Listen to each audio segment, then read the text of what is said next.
سيقود له حديث إمام نووي دين حديث الكا رحمه الله. بسم الله الحمد لله والصلاة والسلام على رسول الله. أما بعد. عبد الله بن مسعود رضي الله عنه الهزوة پیغمبر صلى الله عليه وسلم لهنوه لا يحل دم امرئ مسلم يشهد أن لا إله إلا الله وأني رسول الله إلا بإحدى ثلاث: شهادة غنوي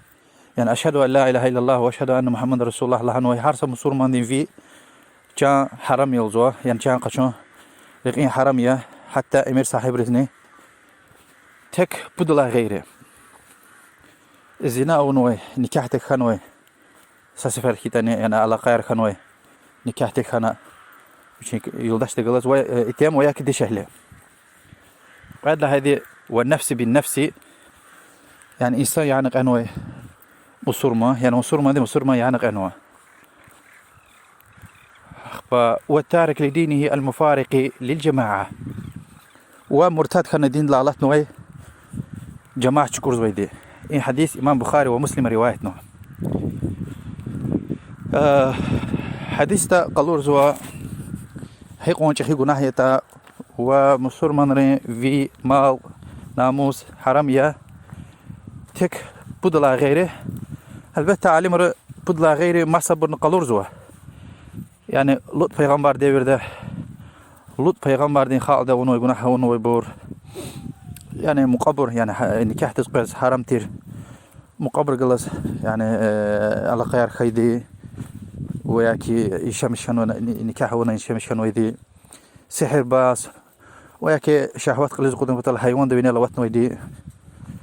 أخبا كاب تارن ويدي جماعة شكور ويدي يعني خاص تزول كذا وجاسوس والز ويدي يعني شبيون والز ويدي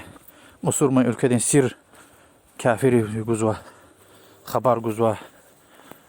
وما صبرني والله أعلم ومصور ما يتني حتى كابز وسيتني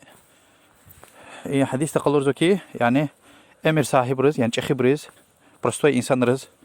ama ayettoş ama kasasa ötüş ihtiyar ötüş haram ya ama ülkeden çehibriz habruz yani zina ونوي nikah tekanoy insan yani kanoy di murtad kanoy di وأكن يزال هاي habur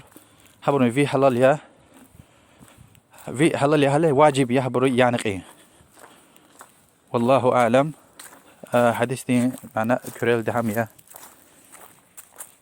والله أعلم وصلى الله وسلم على محمد وعلى آله وصحبه أجمعين.